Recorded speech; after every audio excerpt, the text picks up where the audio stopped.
Olá, bem-vindos ao canal 5 Direitos. Neste vídeo falaremos sobre as classificações de Constituição. Quanto à forma, a Constituição pode ser escrita ou não escrita. A Constituição escrita é aquela consubstanciada em uma forma documental, enquanto a não escrita é baseada em costumes, jurisprudências e afins. Quanto à origem, as constituições são classificadas em promulgadas, pactuadas, cesaristas ou outorgadas. A Constituição promulgada é resultado de um órgão eleito pelo detentor do poder constituinte. No caso do Brasil, é o povo. Ou seja, é o resultado de uma deliberação política legítima. A Constituição pactuada é, de certa forma, similar à promulgada, com a diferença de que o poder constituinte não se concentra em um elemento, como o povo, mas possui diferentes titulares. Ela é, então, o fruto de um compromisso, de um pacto entre tais titulares. A Constituição cesarista é aquela elaborada pelo detentor do poder, que pode não ser legítimo, e ratificada pelo povo. E a Constituição outorgada é aquela imposta por um poder ilegítimo, como aquelas impostas em regimes fascistas, em ditaduras e em oligarquias. A Constituição outorgada também recebe o nome de Carta. Quanto à extensão, a Constituição pode ser sintética ou analítica.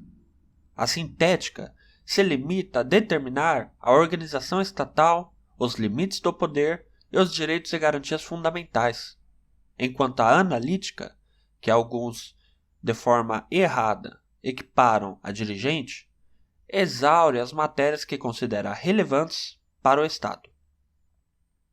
Por que ela não se confunde com a dirigente? Ora, porque a característica dessa é a previsão de um programa a ser concretizado durante a vigência da ordem jurídica. É o caso, por exemplo, do artigo 3º da Constituição Federal de 88, que estabelece objetivos fundamentais da República. A Constituição pode, contudo, tratar exaustivamente da matéria constitucional sem necessariamente estabelecer um programa de ação a ser executado pelo Estado. Quanto à mutabilidade, a Constituição pode ser rígida, flexível ou semiflexível. Nas rígidas, o processo legislativo capaz de alterá-las se reveste de mais exigências e solenidades do que o processo necessário para alterar uma norma infraconstitucional. Nas flexíveis, não há grande diferença no nível de dificuldade do processo legislativo constitucional em relação ao infraconstitucional. E nas semiflexíveis, a rigidez varia conforme a matéria. Alguns doutrinadores ainda inventaram a noção de Constituição fixa, que seria aquela que não concebe um poder constituinte reformador ou derivado, podendo apenas o originário promover mutações constitucionais. Também inventaram a noção de Constituição transitoriamente flexível, cuja reforma por um processo legislativo comum dependeria de um lapso temporal, fora do qual o processo seria mais dificultoso, e também a noção de Constituição imutável, que não pode, em hipótese alguma, ser alterada. Os juristas dão como exemplo de imutabilidade as cláusulas pétreas da Constituição Federal de 88, e os justnaturalistas também se referem aos direitos humanos fundamentais.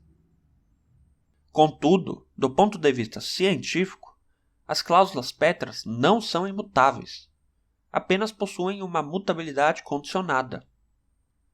No caso de direitos fundamentais, por exemplo, o que é vedado é a mutação que provoque um retrocesso social, sendo perfeitamente admitida a mutação destinada a estender o catálogo de direitos e garantias fundamentais ou ampliar a sua eficácia.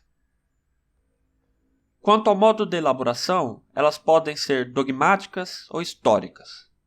Como as denominações apontam, nas dogmáticas a elaboração é feita a partir de dogmas, que são ideias pré-concebidas. E nas históricas, a elaboração é um processo contínuo que se prolonga no tempo. Normalmente, as constituições dogmáticas são escritas e as constituições históricas são costumeiras, não necessariamente. Alguns ainda distinguem as constituições com base no critério de unidade documental, sendo unitária aquela prevista em um único documento e plural aquela prevista em vários, com base na prevalência de princípios ou de regras, com base no critério ideológico, se unitário ou eclético, dentre outros. Finalmente, vejamos a Constituição Federal de 88. Ela é escrita, é promulgada, é analítica, formal, dogmática, rígida, unitária, eclética, principiológica e dirigente. Existem diversas doutrinas que vão de encontro com este entendimento e que criticam algumas das classificações mencionadas. Contudo, para fins de concursos públicos, este é o posicionamento que tem prevalecido.